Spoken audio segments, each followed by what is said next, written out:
ande si goto kala men calculi gila fuɗɗi sodde ɗo paquet hum parastamol ma kan andi wallahi si ɗum calculama hande ko fanɗi fanɗo bu'e men hara heɓi deɓi contenaire comprimé kono ɓayɗo ko porto woni e yeyde makka pharmacie ɓe wolata fus ɓe yaha kadi ɓe sodita kono goɗɗo soda ɗo sasi gotum lekki ɓuuri o joɗani gomo ɗum marsali soda ɗo kilo gotum traitement fi lebbi tati calculi ko combien de temps hiɗa sodude parastamol si hoorema muusi laabiji jelu combien des années hiɗa sodude kilo goto inna ça va passer là ronka wadde traitement ko combien de fois gila fuɗɗiɗa sodude ko wiyete kon parastamol ma ibuprofeno ma lekki muusireɗo ko combien de fois wonɗa yaade ko hôpital pikoɗa donc ça veut dire ɓay a pikkike hande ɗum ɗo ko yo ɓuttinane a wi jama on artiri haqqille mon ɗen guinejo on non ko guinejo musidɗo makko hollata ko wiyete kon yawre ko ɗum soñji en enen a yataɗo ko pharmacie nanki mi soodi ɗo paquet on parastamol ibuprofeno ɓay ɓuttali awa joni tela mbuɗi anni ma awa ɓay ɓuttali joni mi jotto ka Facebook min kadi mi wowla il faut parler mon frère ko ɗum andirte enen wallahi woɓɓe men no sikkano fini ɓe fina sina ɗum lekki ko traitement wiya en 20 ans 10 ans 5 ans hiɗa wondi e nawnare hiɗa somori ɗon e nawnare hiɗa fanki ɗon so ɓe landi ke wenna tout va bien hande no fandi gorko pullo ƴettowo ɓewgu mum ɓe yaha ɓe waɗa visite ko innugol tum debbo on ella on koye ma woni ma yahu min hay fus musalam ɓay hiɗa seppude yaha a nawna enen ko anduɗen nawnuɗo ko sayi walɗa ta wata e made ka danki o enen ko ɗo anduɗen nawnuɗo ko sayi goɗɗo nawni hara hay wolugol o wawata ko ɗo woni nawnuɗo komi yewtata kon toujours couple ji men ɗin no belesi couple ji men ɗin no mari probléme foyer ji men ɗin no mari probléme enen ko woni o koko suuɗa enen ko woni o ko suumuru mumuru leƴƴi luttuɗɗin fop wa'awano wawɗen non enen sa woni wowlugol ko nafata jama ɗo yoɓe remercier ɓe welto ɓe reconi saygoy kono ka commentaire ji ɓe famina kamɓe ko ɓe sahaba ma ɓe famina kamɓe ko kamɓe nelaɗo heɓida sallallahu alayhi wa sallam ma ɓe famina ko ɓe ɓuray siyankoɓe musidɓe julɓe koko wona yewtude ɗo koko anduɗon koko mi andi enen worɓe fulɓe ɓe wallahi ɗen jogui probléme jano yahe ka laptaneji daron son yi e gorko e haala men kan no joggiti ɓengu mum ɓe yaha waɗoygol visite si tawi tum ɓiɗɗo arali ko debbo on felete gorko on kan ko belende kanko mara ella ɗum ɗo ko ella jano ɓuuri no sakko goɗɗo jiidi ko ɗum woni buy e men anda so yi hande portoɓen ɗo wona o ko yinete nguuro o imoro yide ɓe jaɓata opérude tawi ko suka par ce que a heɓay probléme faible sexual si on yii o prostate jeune jo ɓe jaɓata Espagne ɗo opérude suka par ce que kala opéraɗo haray o woni feccere neɗɗo ɗo ko go ndaren hande wono ɓe sonnaɓe ɓe tawata ko opéreteɓe ko wiyete césarienne ko sonnajo hombo yi'uɗon hara ko onon faamuɓe ɓen hino opéra 7 fois césarienne impossible si ɓe opéri on tigi 1 fois 2 fois 3 fois ka 4e fois médecin ɓe inneɗa woni risque accirni on faami kono enen ko woni koko suuma ko ya suumu ellaji ɗin fof ko rewɓen jonnete gorko on kan amara ella hay hunde min komi innata on kala anduɗo no mari ɓuuri ko ya waɗu traitement teretoɗa ƴettugol ɗo sasen kun 50 grammes ma ƴetta ɗo kilo mo tawata ko kilo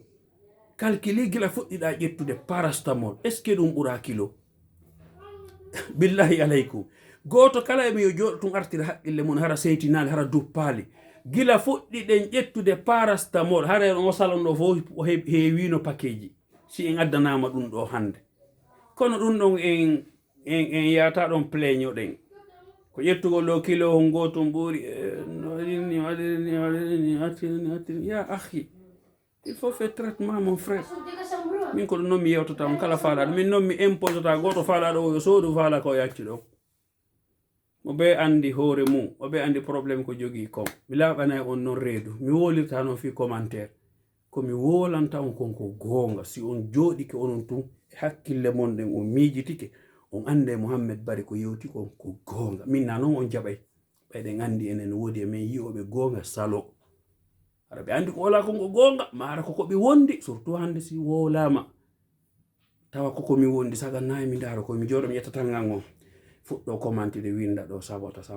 tara miɗa andi ko mi wondi wona e woholede si mi joɗi ke min ne dara o ko woli ko gonga kono bayi mi gene miɗa jaɓude gonga mi rekonisata gonga donc mi wolay ɗum ɗo fi imiliyugol on tigi fi liɓugol on tigi sa inni aɗa andinay lampu mo Allah huɓɓini a tampina hoorema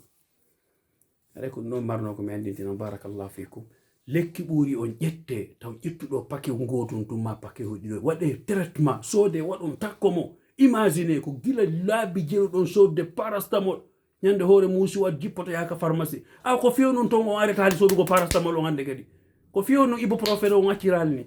ko fi honɗum ko par ce que to ɗum andi koɓe jonta gongo kalma na ko ittata few anno yaha sodaɗo kilo gotu joni o kilo ɗo ko matum ittanalan fo ya ahi aɗayna e hoorema on te min mi fenanta goto fi mbuɗu goto mi besoin naki fenangol goto mbiɗa andi ɗi mbuɗi mi ñamayɗi ɗi lanna fenande nden noon ko luttata ka Allah mi landitoyte waɗata ɗum ko ɗum kadi onon ɓe wonɓe moccirgol ɗo mbuɗi so yii hande enen guineyemɓe ɓen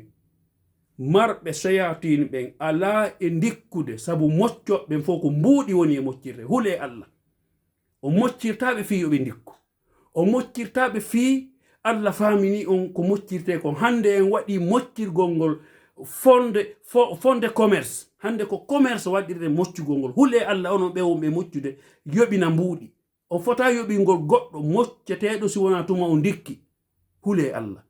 kala wiɗo moccete téléphone o fenay o wolari gonga o ñama e mbuɗi ma ɗum woni nelaɗo hande moccale distance mi yewta e on ɗum ɗon kadi ɓay non guinéen jo on kañum si mapori hunde hayɓe jonnuma ndiyan ya uno a una e ɗam ɓe wonɓe e moccude longue distance wallahi ko e fenade ɓe woni ɓe ñama e mbuɗi mum ɗin woni e hoore mere on yiyata ɗon afiya aduna onon moccoɓe yoɓina ɓen kadi ka l'islam a fota ñamugol mbuuɗi mo moccuɗa si wona tuma o ndikki ko hombo e men onon moccoɓe guine woni e gollitirde non on ha jaka ko si goɗɗo ari ɓeydon programme yu makko he hiɓe waɗuma e bogorore hiɓe naɓuma ka yenande hiɓe ƴetti dolkum ma iri e ɓerɗe goɗɗo ko bappa ma kawuma yaya ma sina biro ma baba gotoɓe maɓe nene gotoɓe maɓe no woni monema ɓe bonna hakkille maɗen kala ko ɓe landima jonnaɓe hule Allah ko onon yoɓe karama ko ɓe batini ande on mayay hule Allah e jeeyaɓe Allah ɓen hande ndaren hande guine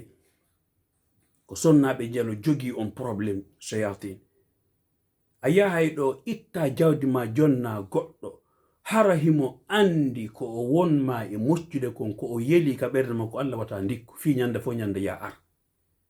ayye hande goɗɗo no nawni yi'amo nawni seytaneji no tampinimo jinnaji no tampinimo ko jelu yoɓatami fi yomi ñawde la ilaha illallah jelu yoɓatami joni qur'anan koko yeyete hadis on koko yeyete hay goto e men ala wonde wadde fi Allah hay goto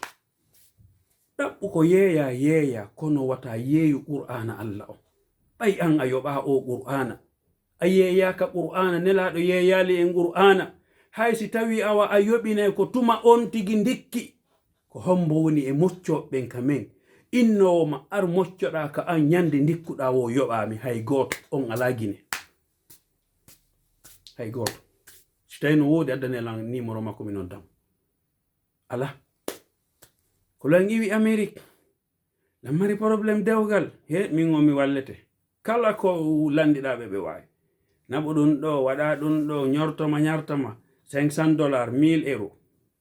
$1000 ɓe ñama mbuɗi maɗen e hoore fenande hule Allah ndeɗa mocca goɗɗo moccumo haraɗa yeli yo o ndikku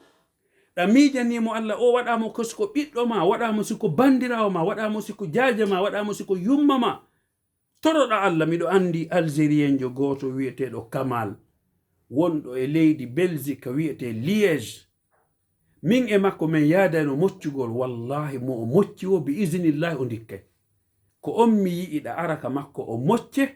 o ƴetta mbuuɗi o jonnama ya waɗu paasi ko hoota o toronoma kadi ka sujudu makko kanko na mbuɗi wondarde ko ɗum Allah subhanahu wa ta'ala waɗi barke e ayeje qur'ana de o jangata ɗen. Enen noon guine ko commerce. Ruqya on devenu commerce, c'est nous en Guinée. Vous les faux marabouts, arrêtez-vous de manger l'argent des gens là. Arrêtez-vous. Hule Allah. Yawgo nyama million ji yimɓe. Jomba dolle rewɓe nawyuɗo o selommo addo goɗɗo go. Hule Allah. Ɗum waɗi moccoɓe Guinée ala e battinde parce que ko mbuuɗi ɗin ɓe hekkini yeeso. Wona yurmede, wona yurmegol mocceteɗo on, wona yurmede nawnuɗo on ko mbuuɗi ɗin. On s'en fout, sa fala a maaye. Ko ɗum waɗi ala e battinde. Kiɗo reeni ko woni feƴƴide kon kamen. Ɓura on gite. Yo Allah faabo en, yo Allah ɓurten wallude. Allahumma amin.